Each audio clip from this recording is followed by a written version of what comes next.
Bonjour tout le monde, moi c'est Otis Momoto de la ferme Merci Richard.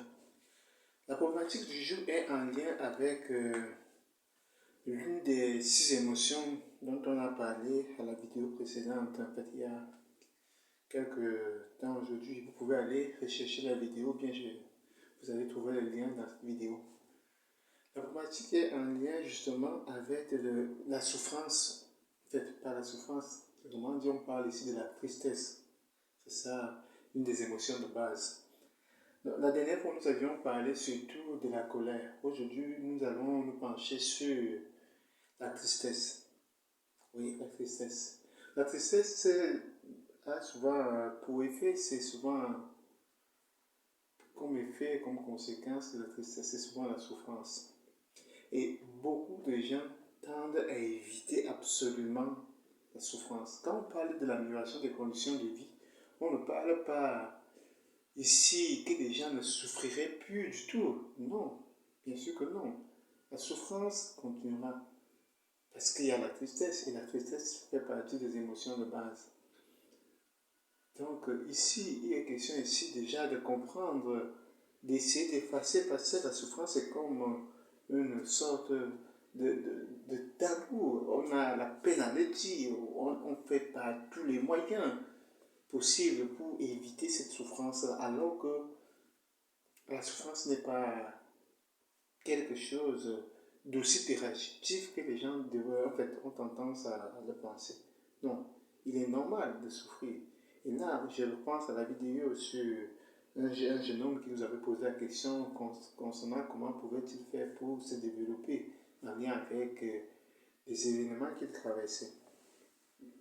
Oui, maintenant, donc, il faut bien comprendre que lorsqu'on parle d'émotions de base, telles que la tristesse, c'est quelque chose qui doit être connu de tous, parce que ça fait partie de nous. Nous vivons avec ça, la tristesse. Si on ne met pas les mots sur la tristesse, si on ne comprend pas le sens de la tristesse, comment voulez-vous qu'on accepte de souffrir? C'est impossible, c'est impossible. Alors que la souffrance fait partie de la vie. Quand on parle de sacrifier son temps, pas entre guillemets des sorciers, moi je ne suis pas, on ne parle pas de sorcellerie, ici on parle de la vie réelle.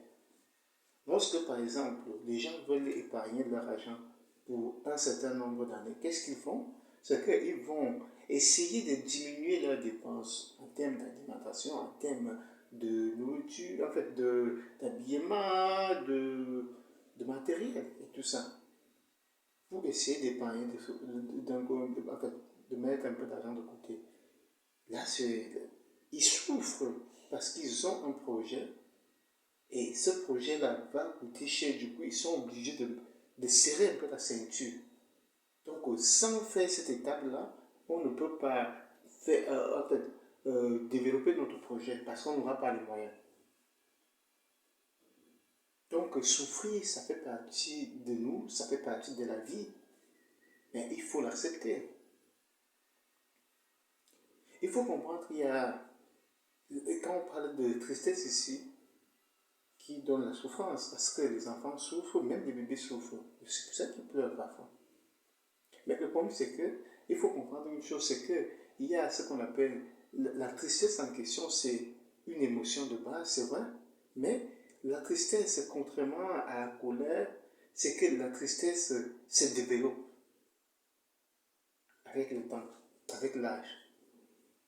Maintenant, pour que la tristesse en question se développe avec le temps, avec l'âge, il faut qu'il y ait les gens derrière pour permettre que ce développement se fasse. Parce qu'à la naissance, ce n'est pas la tristesse que peut éprouver un bébé, ce n'est pas la même tristesse que va éprouver un adulte. Il y a déjà quelque chose qui s'est joué du point de vue physiologique. Donc, il faut bien comprendre. J'espère que vous allez vraiment prendre cette vidéo avec beaucoup plus de considération et que vous allez vraiment apprendre ce processus-là. Parce que si on ne comprend pas, lorsqu'on ne comprend pas quelque chose, même, vous pouvez prendre l'exemple des enfants. Les enfants aiment les cours où ils comprennent bien. Mais lorsqu'ils ne comprennent pas, lorsqu'un enfant vous dit que je n'aime pas tel cours, réfléchissez bien, posez des questions, essayez de discuter, essayez d'évaluer ses connaissances. Vous allez voir que la personne, l'enfant en question, ne comprend pas ces matières-là, il faut peut-être un répétiteur. Dès lors qu'il commence à comprendre, il commence à aimer. Si les gens détestent tant la tristesse, c'est parce qu'ils ne comprennent pas la tristesse, ils ne comprennent pas l'importance de connaître, d'avoir cette notion-là, de connaître, de comprendre ce mot, de comprendre et de faire face à la tristesse. Du coup, ils vont essayer, il y a beaucoup de choses qui sont mises en place justement, auxquelles, par exemple, on essaierait de faire plutôt souffrir les autres et non nous. Lorsque nous sentons tristes, on essaie de dire ça, en fait, de faire les choses de manière à rendre les autres plutôt tristes, que les autres souffrent à notre place. Non. Par exemple, prenons l'exemple de l'irresponsabilité de certains qui décideront d'avoir les enfants sans prendre le temps de se projeter vers l'avenir. Et lorsque ces enfants naissent, pour leur joie de sortir avec multiples femmes ou bien multiples hommes, qu'est-ce qui va se passer? C'est qu'ils vont donner naissance aux enfants qui ne seront pas suivis du point de vue de l'éducation, du point de vue matériel. Qu'est-ce qui va se passer? C'est ces enfants qui vont souffrir à leur place. Et lorsqu'ils vont aller se remettre avec les autres personnes, ils vont complètement oublier qu'ils ont des enfants. Et peu importe la manière dont ces enfants seront traités là-bas, ce n'est pas leur problème.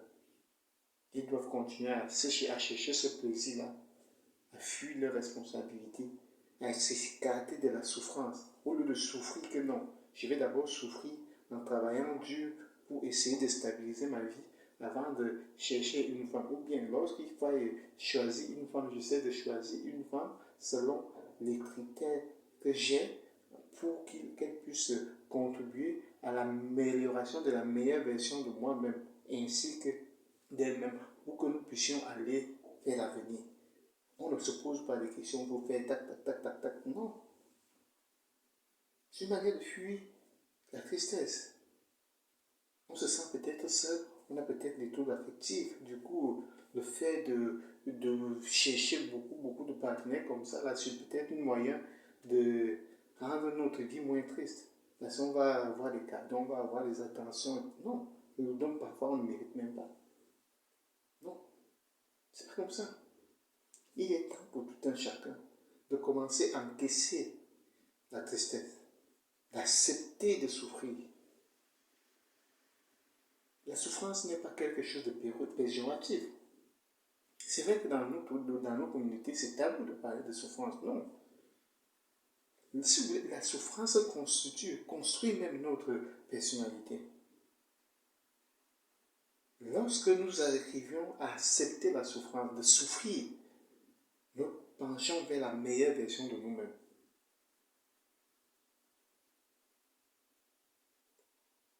Cette souffrance-là n'est pas la même, comme on l'a dit tantôt, chez le nouveau-né, chez le bébé, non. Parce qu'il manque le développement de la tristesse. Si vous voulez, chez un nouveau-né, la tristesse, c'est plutôt, la souffrance, c'est quoi? C'est plutôt une combinaison entre guillemets, l'angoisse, je dirais, et la peur. L'enfant angoisse parce qu'il a besoin de son lait. Du coup, il a peur qu'il va mourir, par exemple. Il va pleurer. C'est la souffrance. C'est cette souffrance-là que lorsque l'enfant commence à grandir, que lorsque les parents ne sont pas là pour l'aider à dépasser, à le confronter, à mettre des mots sur cette souffrance-là, l'enfant, lorsqu'il sera plus âgé, ne sera pas en mesure lui-même de contenir sa souffrance, d'accepter sa souffrance, de voir la souffrance comme quelque chose de bien. Du coup, les gens auront tendance, c'est ça qui explique que beaucoup de chez nous aimeraient vivre au jour le jour. Au jour le jour, on essaie de trouver quelques trucs, la boisson, ceci, non, et ça se répète. C'est pour ça que nous avions vu, selon l'OMS, l'étude de 2020, nous avions trouvé que le Cameroun était le deuxième pays au niveau du continent africain du point de vue de la consommation d'alcool. Vous voyez? Pourquoi? Parce qu'ils n'ont pas compris la définition. Ils n'ont pas compris l'importance de souffrir.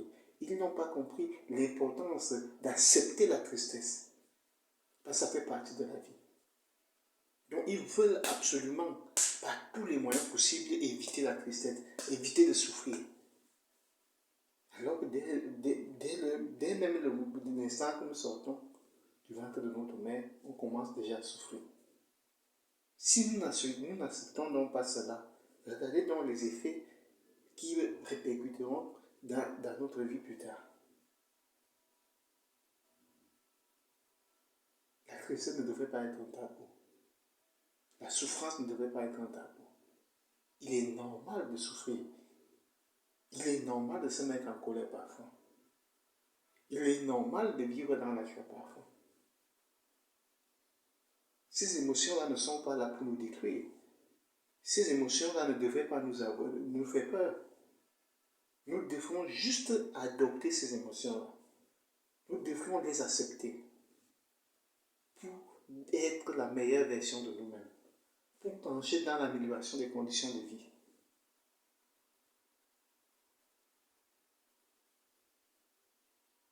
Pour un adulte, on va parler de la tristesse adaptative. Pour que ça devienne donc une tristesse adaptative, il faudrait qu'il y ait eu ce travail-là des parents.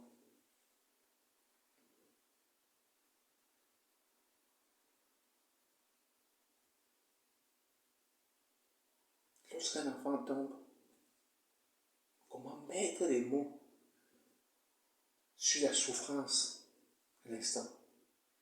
Lorsqu'on est que d'autres ne veulent même pas que leurs enfants tombent. Ah non, il va tomber. Les enfants parfois ont du retard à marcher. Parce qu'on met tellement de choses pour que l'enfant ne puisse même pas. Non, c'est normal que l'enfant tombe.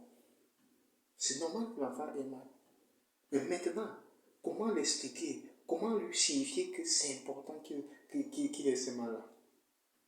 Comment mettre des mots sur cette douleur-là? C'est là où vous allez construire sa tristesse adaptative. Si vous n'êtes pas à mesure de contenir la souffrance de votre enfant, de mettre les mots sur la souffrance de votre enfant, vous ne pouvez pas l'aider à développer la tristesse adaptative.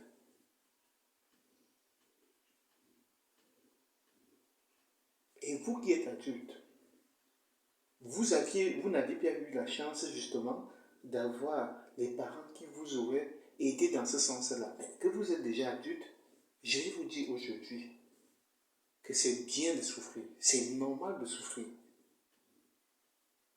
pour ces projets, pour améliorer ses conditions de vie, pour améliorer les conditions de la vie de la génération future. Il faut souffrir pour ça, c'est normal. La souffrance ne devrait pas vous faire peur. Sachez une chose, à partir du moment où vous passez votre temps à fuir la tristesse, à fuir justement la souffrance, vous ne saurez absolument pas apprécier l'expérience de la joie. Ce n'est pas possible. Pour être à mesure d'apprécier quelque chose comme la joie, il faut d'abord être à mesure de vivre la tristesse. Lorsque vous n'êtes pas en mesure de vivre la tristesse, l'expérience de la joie, qu'est-ce qui va se passer? Vous ne saurez pas l'apprécier pleinement. C'est pour ça que boire un peu d'alcool et puis aller dormir, pour vous, c'est la joie. Peut-être c'est une petite joie comme ça. Mais la joie véritable, vivre la joie véritable pleinement, nécessite absolument que vous ayez déjà fait des expériences de souffrance. Et vivre ces périodes de souffrance pleinement. Et les accepter, les apprivoiser.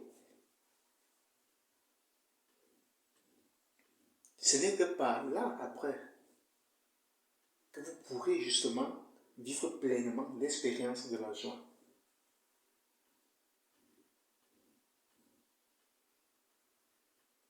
Et lorsque vous passez votre temps à échapper à la souffrance, à échapper à la tristesse, par tous les moyens, à mesure même, vous êtes même à mesure de faire plutôt souffrir les autres à votre place.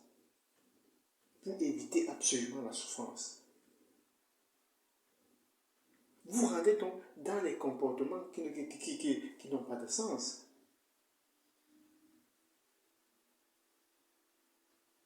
Dans la compulsion des répétitions.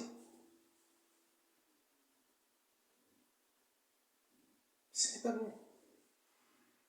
D'une part, vivre dans la compulsion de répétition, quel effet a pour vous?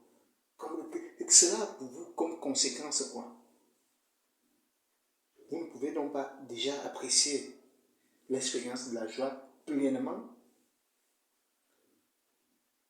Vous n'allez pas justement accepter, du coup vous allez projeter cela vers les autres, alors que nous ici nous visons l'amélioration des conditions de vie de tous.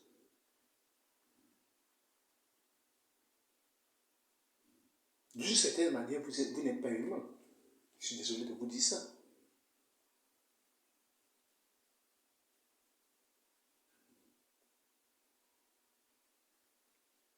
Vous êtes humain. À partir du moment où vous êtes capable aussi d'apprivoiser ces 6 émotions dont on vous a dit, vous pouvez regarder des vidéos là-dessus. Nous avions fait. Lorsqu'on accepte par exemple la tristesse, lorsqu'on assume la tristesse, lorsqu'on est capable de vivre l'expérience de la tristesse, et c'est ça qui va nous aider à aller dans le sens de la meilleure version de nous-mêmes. Nous n'allons pas projeter, nous n'allons pas essayer de faire vivre les autres notre tristesse. Pour échapper quoi? Non. Lorsque nous sommes capables de comprendre l'importance de la tristesse, d'être en mesure de faire l'expérience de la tristesse, d'être capable de contenir la tristesse, d'être même capable là, alors, de partager, pas de donner, de partager la tristesse avec les autres. Là, on penche dans la meilleure version de nous-mêmes. On n'est plus humain.